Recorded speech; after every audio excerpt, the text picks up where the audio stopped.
Ladies and gentlemen, because we are 1-8, and because the Houston Texans are at the bye week, I think it's time we have a little fun. Let's go ahead and see where the Houston Texans will be in the draft as of right now. And, let's go ahead and do a freaking mock draft. But before we do that, guys, let's go ahead and check in how our teams or my teams are doing on Symbol. Guys, give me 1 second.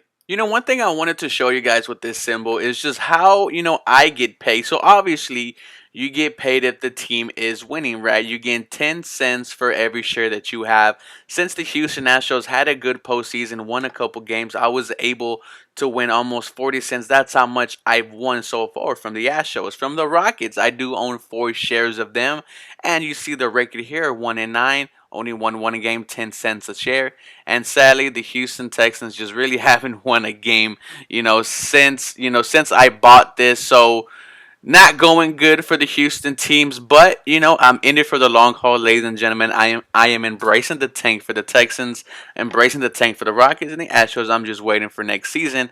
Now, symbol is just it's the stock market of sports, guys. There's college football, there's NFL, hockey, baseball, NBA. I'm gonna be buying a couple more teams, later on there in the week, but you know this is one of the best things I've seen, guys.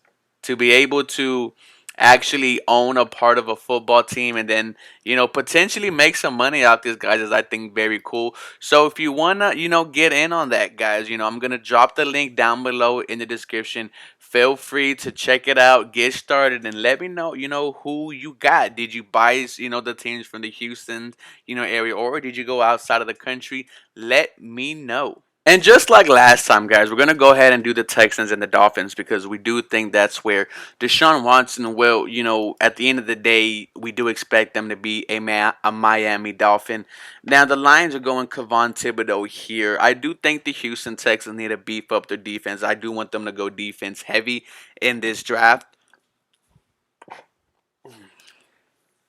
Sorry, I did burp there. But like I was saying, I do want them to go defensive heavy in the draft. The one thing in the offseason I hope we address in free agency is getting some guard help. Wyatt Taylor was signed today by the Cleveland Browns. There is another guard out there from the Chicago. I'm blanking on his name. Hopefully, the Houston Texans are going to prioritize the offensive line in the offseason and give Davis Mills some help. Now, there's Derek Stingley, there's Kyle Hamilton, there's Evan Neal. But I'm looking at DeMarvin Leal, the defensive lineman from A&M. This dude is absolutely huge, guys, right? 6'4", 290 pounds. He is a defensive end, but doesn't look like it. Go look at, his sack against Tennessee.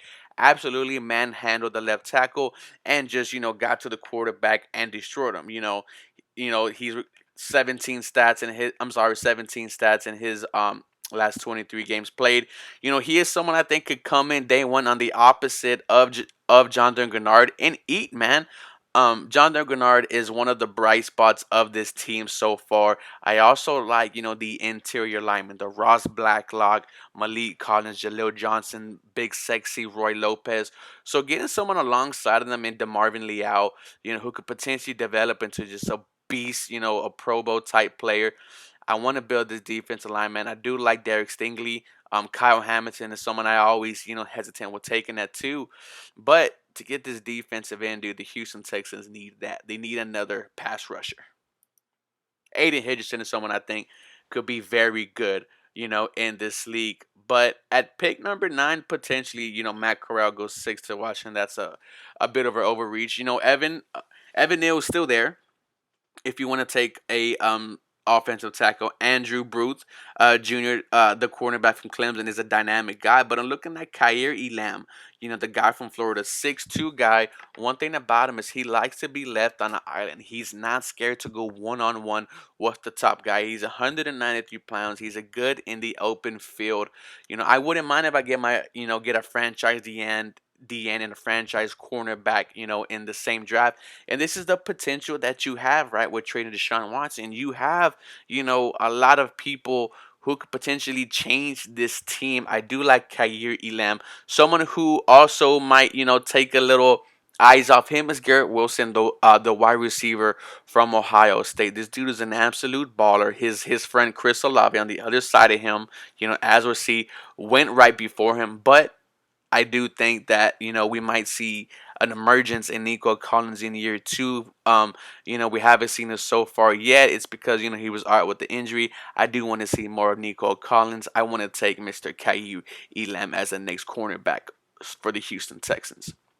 Now we have time to wait, but I think it's very fun how we're able to do these mock drafts. Yes, it sucks we're 1-8, but the future is there, and to potentially have two first round picks this year, maybe two next year, the possibilities are endless for the Houston Texans. They could really, save their ass. And at pick 34, let's see exactly what the Houston Texans might get.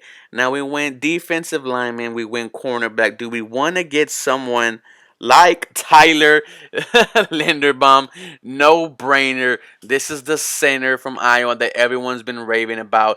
I do not think he is going to fall all the way to 34 in the draft. I mean, we're back to back here. Let's go ahead and take, this is a no brainer. An absolute no brainer.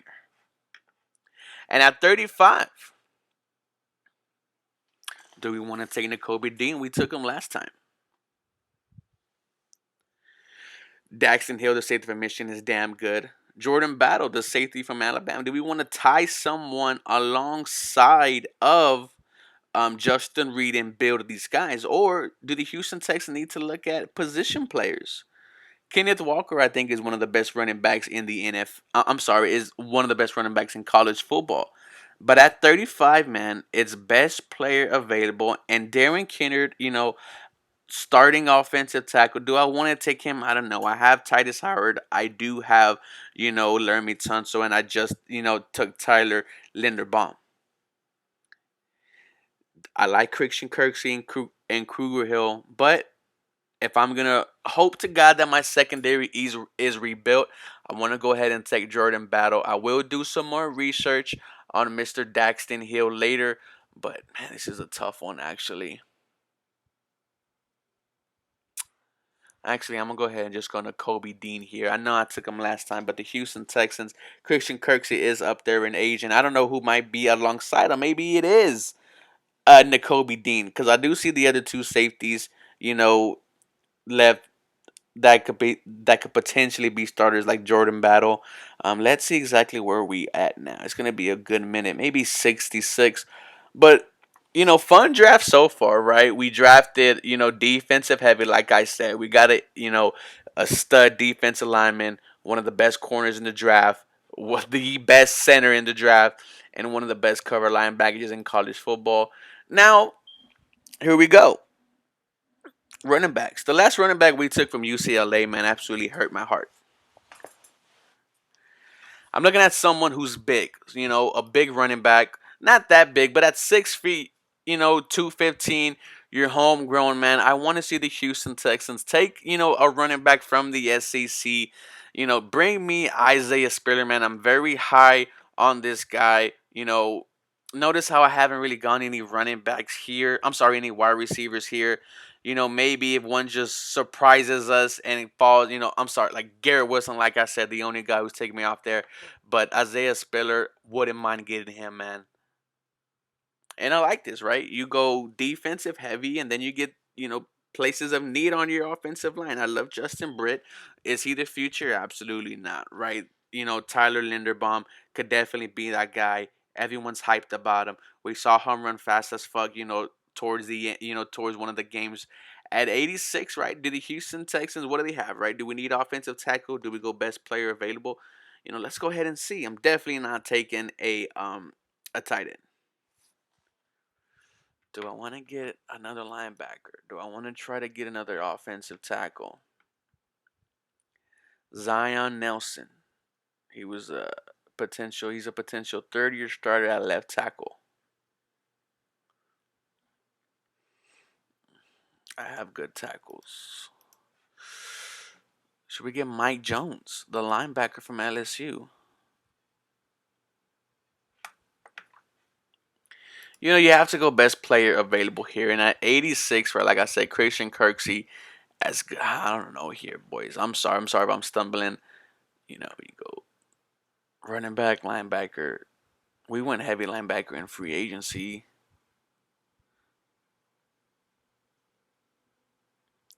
Fuck it, man. Let's build this defense. Let's go ahead and get the linebacker from LSU. And, we have another pick later down the line. This is, the fun side of having a lot of picks with this draft is we could we have so many in just the first 100. Let's go ahead and see where the Houston Texans take at 99. Um, as we get toward here, let's see. Let's look at quarterbacks, guys. Are there any quarterbacks?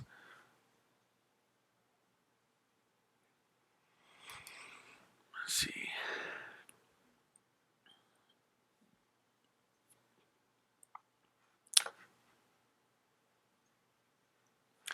Like John Harris said, you can never have too many edge guys. And at 99, best player available, you gotta go with the. Let me see. Let me see. Let's look at some offensive tackle stuff. This draft seems like it's very tackle heavy. Which isn't a bad thing, but I do think the Houston Texans are set at that. But let me know what you guys think as a final product, right? What if the Houston Texans ended with DeMarvin Leal, Kyrie Lamb, Tyler Lindenbaum, N'Kobe Dean, Isaiah Spiller, Mike Jones Jr., and Boye Mafe? Would you be okay with this, right? If the Houston Texans ended with this, can you go ahead and say, damn, the Houston Texans had a good day? Let me know. Did you like the mock draft? Did you not? I'm trying to, switch it around. I'm trying not to pick the same player. So, as always, guys, let me know. Go Texans. You have a blessed day.